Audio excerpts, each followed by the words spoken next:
Olá, eu sou Rômulo Contígio e esse é o OnConecta Podcast, o podcast da área da oncologia da Eurofarma. Você já sabe, nosso projeto está ligado à oncologia, está ligado à área médica, trazemos informações relevantes que possam agregar na formação, no desenvolvimento da área oncológica. Sempre com convidados incríveis e hoje não é diferente. Nós convidamos o Dr. Renato Moraes, médico patologista, que vai dar uma aula aqui para a gente hoje, como a patologia pode estar associada à oncologia. Seja bem-vindo, Dr. Renato. É um prazer para o OnConecta Podcast ter o senhor aqui conosco hoje. A gente chama de Oncopapo. Ok. Muito obrigado pelo convite. Eu fico honrado poder comunicar com vocês e espero satisfazer o que você está falando. Vamos ver. Fica tranquilo, mas olha, com o currículo que você tem, com a sua especialidade, eu tenho certeza que todo mundo que está assistindo ou ouvindo o OnConecta vai ficar muito interessado. Tomara. Eu vou começar, inclusive, falando das suas especialidades. Muito Eu bem. tenho aqui, se eu errar, você me ajuda e fala, está faltando aí algumas especificações. Não se preocupe. Você é médico patologista, formado em 1976 pela Faculdade de Medicina de Catanduva, tá certo?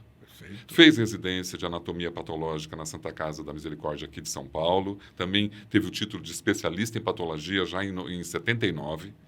Também elaborou o programa de incentivo e controle da qualidade na Sociedade Brasileira de Patologia. Você também é responsável técnico do Laboratório de Anatomia Patológica do SEAC Leste.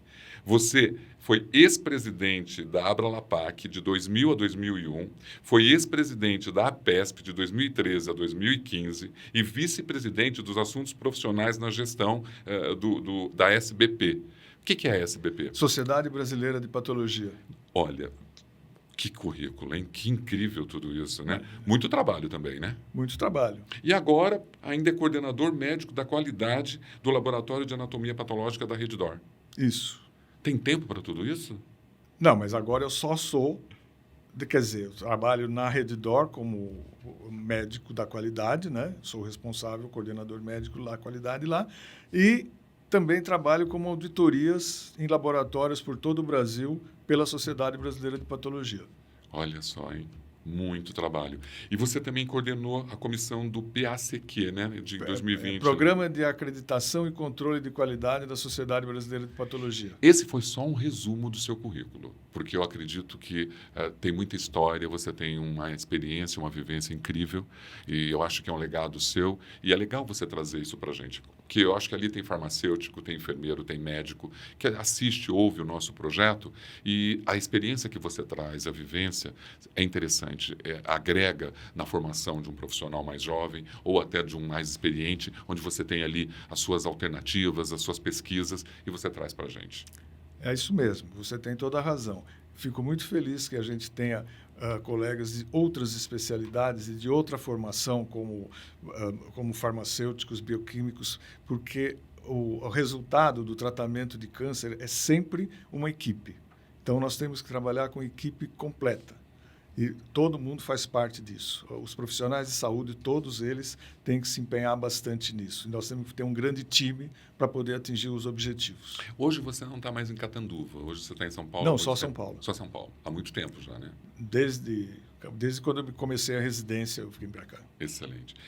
Já que nosso foco é oncologia, eu vou começar perguntando para você qual é o seu papel como médico patologista no diagnóstico e no tratamento de um câncer? Tá. O médico patologista, ele é o médico que ele é especialista em doenças. Ele não é especialista em doentes, mas ele é especialista em doenças. Então, dentre dessas doenças está o câncer, né? Na verdade, não é o câncer, são os cânceres, né? Porque o câncer não é uma doença, são muitas doenças hoje. A gente já sabe disso, não é?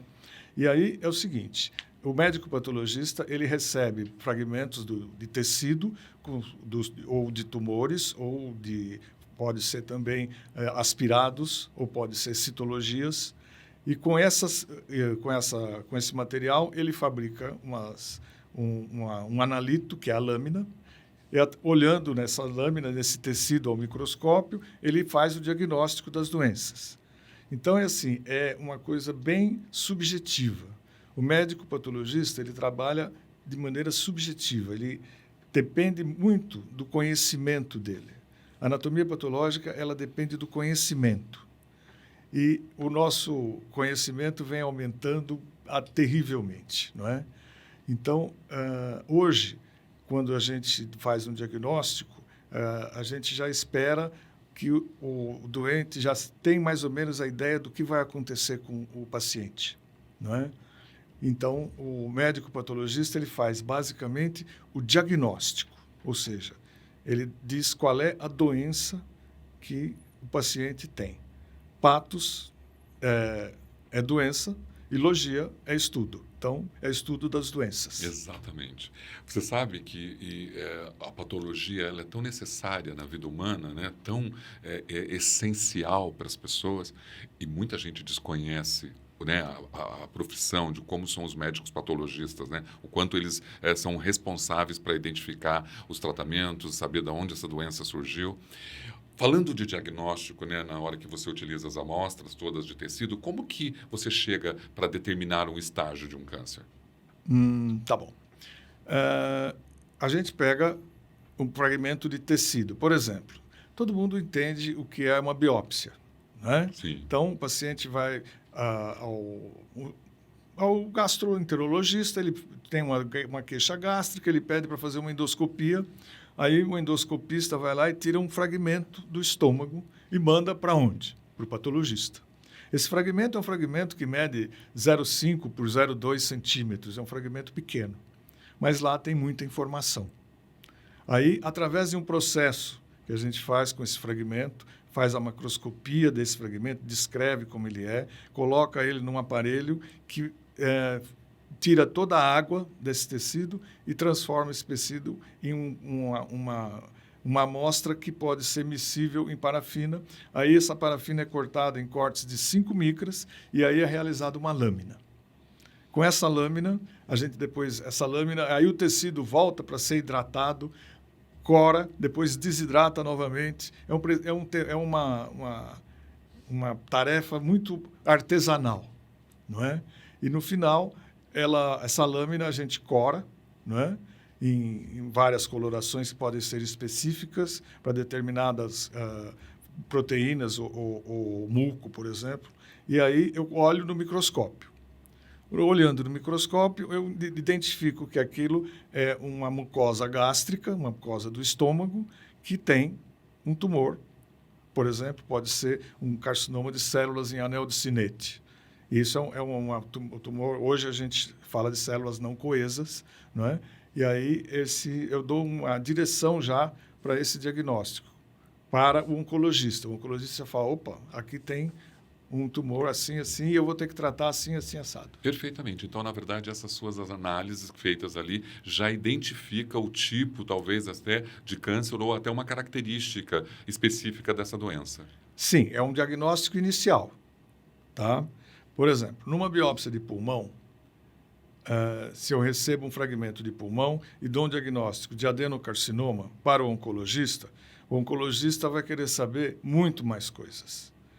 Se eu falar para ele só que é um adenocarcinoma, para ele não tem muita utilidade isso. Eu preciso dizer que é um adenocarcinoma que tem tais características imunohistoquímicas e moleculares. E aí, de acordo com isso, ele vai dirigir o tratamento. O tratamento pode ser feito com drogas imunológicas, com quimioterapia ou com drogas que a gente chama que são drogas-alvo para a anatomia patológica. Um patologista ele está sempre envolvido, né, com os pares, com os outros profissionais. Sim. Né? São fundamentais nisso. É o time. É o time, né? Como que é a relação de um patologista com outros profissionais quando a gente está falando de um diagnóstico, por exemplo, de um câncer? É assim, normalmente a gente recebe a biópsia. Se eu recebo uma biópsia de pulmão, eu já me imagino que o colega que mandou essa biópsia para mim está esperando um resultado tumoral. Sim. Não é? Então, a gente classifica os resultados em esperados, inesperados e críticos. O resultado esperado é esse, ou seja, ele mandou uma biópsia, lá ele coloca já a suspeita de carcinoma no pulmão e tal, e é um carcinoma mesmo, um resultado esperado. O inesperado é quando ele manda uma biópsia só para ver se, ou uma biópsia gástrica, só para saber se tem H. pylori, por exemplo, né? Mas eu descubro que naquela biópsia que ele achou que era um H. pylori, só que não tinha nada, tem um carcinoide, por exemplo, que é um tipo de tumor neuroendócrino, né? E aí eu aviso ele, esse é um resultado inesperado. Então, ele não esperava esse resultado. Então, esse é um resultado que eu tenho que ter mais cuidado, eu tenho que avisar o colega que, olha, esse paciente aqui precisa mais cuidado, né? Então, e o crítico é um resultado que põe em risco a vida do paciente, não é? Por exemplo, se eu recebo um material de uma curetagem de uma paciente que tem alguma suspeita ou teve um aborto e tem que fazer uma curetagem, o que acontece? Nessa curetagem eu vi que tem um fragmento de peritônio. Então, eu tenho que... O que aconteceu?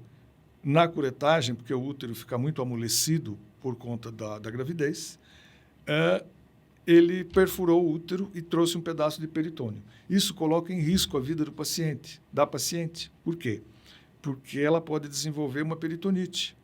E a peritonite pode levar a um choque séptico e ela pode morrer. Então, eu tenho que avisar o médico rapidamente. A hora que eu olho a lâmina e vejo que tem um peritônio, cadê o telefone do médico? Vou falar com ele agora. Então, são os resultados, como eu te falei. Essa relação com outros profissionais, você tem que ter um equilíbrio, né, de informação, de interação, de sinergia muito específico, porque você está numa estrutura fundamental do processo de identificação daquela doença.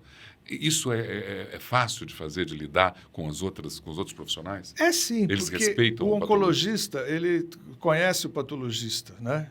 O cirurgião conhece o patologista, os médicos se conhecem. A gente sabe da especialidade de cada um, não é? Então, é muito comum, quando a gente liga para um colega patologista, a gente liga pelo celular, normalmente ninguém atende o celular de quem não conhece, né? A gente olha, não conheço esse número, eu não vou atender. Mas aí a gente manda um WhatsApp para ele, por exemplo, olha, sou o Dr. Renato, sou patologista, preciso falar a respeito do paciente tal. Não demora 5 minutos, o médico liga, porque quando o patologista fala com o médico, alguma coisa aconteceu. Então, eles respondem rapidamente, sim. É uma relação muito boa. Muito não é próxima, ruim, não. né? Você tem muitos desafios na hora que você está analisando uma amostra de um tecido para diagnosticar o câncer. Tem muitos desafios ali. Gente, é assim... Os mais comuns, pode ser. Veja, a gente estuda muito, a gente olha muitos casos, eu tenho muito tempo de patologia, então eu já vi muita coisa e tal. Mas a gente costuma dizer o seguinte, tumor não lê livro. Então, quando a gente olha o livro e fala, tumor é assim, assim, assado. Muito bem, tal. Aí você pega um outro, você olha a lâmina, você fala, puxa vida, esse tumor aqui não parece nada com isso. Aí você vai ver, é o mesmo tumor. Mas ele não parece com o livro. Pois é, ele não parece com o livro, mas é o mesmo tumor. Porque tumor não lê livro. Então, a gente tem muitos desafios, sim. O diagnóstico, a maior parte das doenças a gente vê rapidamente, identifica e faz o laudo rapidamente. Mas sempre tem um ou outro tumor ou uma ou outra biópsia que a gente tem mais dificuldade e todo dia é um desafio. E é muito gostoso a gente estudar isso. Eu acho que deve ter um prazer de você identificar rapidamente uma doença, encontrar uma solução imediata para aquele médico parceiro e dar a informação mais rápido possível. Isso deve trazer uma satisfação incrível. Não tenha dúvida. A gente pensa sempre, eu sempre falo isso para os patologistas mais jovens, tal, que a gente treina, a gente tem residentes lá na Rede D'Or, né? E assim, eu sempre digo para eles, atrás dessa lâmina tem um paciente e tem uma família. Então, lembre-se que você precisa tratar muito bem dessa lâmina, é o paciente. Dr. Renato, nós falamos dos desafios comuns, né, na análise de tecidos para identificar um câncer. No próximo episódio, eu queria falar sobre os avanços tecnológicos da patologia na oncologia. Eu posso contar com você? Pode sim, sem dúvida. Pode me convidar, estarei sempre à disposição. Será um prazer. Esse é o OnConecta Podcast, o podcast da área da oncologia da Eurofarma. E na próxima parte da nossa entrevista com o Dr. Renato Moraes, vamos falar dos avanços tecnológicos da patologia na oncologia. Segue a gente nas principais plataformas digitais. Até o próximo.